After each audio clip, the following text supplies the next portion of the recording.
ఈరోజు అయితే పొలానికి అయితే వచ్చేసినానండి. మళ్ళీ ఎందుకోసం అంటే ఆకుకూర కోసం అయితే వచ్చినాను. ఆకుకూర పేరేంటో మీరు కూడా చెప్పండి.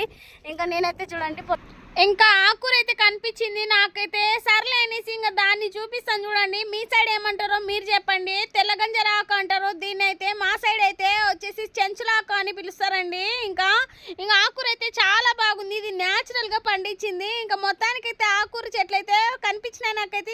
దీంతో మొత్తానికైతే ఆకుకూర అయితే తీసుకుంటున్నానండి. ఇక్కడైతే పచ్చటి పొలాలు మధ్యలో ఇంకా చల్లటి గాలి, ఇటు ఆకుకూర తీసుకుంటే మళ్ళీ మనమైతే చేసుకొని తిన్నామంటే ఈ టేస్ట్ కూడా నెక్స్ట్ లెవెల్ ఉంటుందండి మనకైతే. ఇది ఏదంటే ఈ ఆకుకూరకైతే ఎట్లాంటి మందులు కానీ ఏది కొట్టమండి, అసలుకి న్యాచురల్గా పండినవి. ఇంకా దీని టేస్ట్ అయితే నెక్స్ట్ లెవెల్ ఉంటుందండి. ఇంకా ఆకుకూరలో కాసిన ఉల్లిగడ్డలు అంటే వేసుకొని కూర చేసుకున్నామంటే రొట్టి కానీ చపాతీలోకి మాత్రం ఆ టేస్ట్ అదిరిపోతుంది. మీరు ఎవరైనా ఇది తిన్నట్లయితే కింద కామెంట్ చేయండి. మీ ఊరు సైడ్ ఈ ఆకుకూరని ఏం పేరుతో పిలుస్తారో కూడా కింద కామెంట్ చేయడం మర్చిపోకండి. ఇంకా దారిలో వస్తున్నప్పుడు ఈ చెట్టు అయితే నాకైతే కనిపించిందండి. మొత్తానికైతే ఇదింతా తీసుకెళ్ళాను, ఇంటికైతే పోదాం అనుకున్నాను.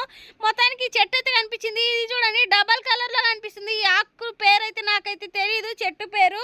మీ సైడ్ ఏం పిలుస్తారో ఈ చెట్టు పేరు అయితే చెప్పండి, నాకైతే తెలియదు. ఇంకా నేనైతే చెట్లు పీకినాను. మా అత్తండి ఇట్లా చెట్లు కాదమ్మా ఆకులు మాత్రమే పీకాలా అని చెప్పింది. సర్లే అనేసి ఇంక అన్నీ మొత్తం కింద వేసేసి మళ్ళీ ఆకులన్నీ తీసేసినానండి నీట్గా అయితే. ఈ కుప్ప అయితే పెట్టుకెళ్ళాను ఆకులు తీసేసి. ఇంకా మొత్తానికైతే మా అత్త అక్కడ పీకుతుంది చూడండి, నేను ఇక్కడ కూర్చొని పోయినాను ఇవి తీసుకుంటా ఆకులు. ఇంకా మొత్తానికైతే అయిపోయిందండి. కొద్దిగా గోంగూర కొంచెం ఆకుకూర తీసుకొని ఇంకా ఇంటికైతే వెళ్తున్నాను. ఇంకా టైం అయితే వచ్చేసి 5:10 అయిపోయిందండి. ఇంకా ఇంటికైతే పోవాలి, పిల్లోడు వచ్చింటాడు స్కూల్ నుంచి అనేసి.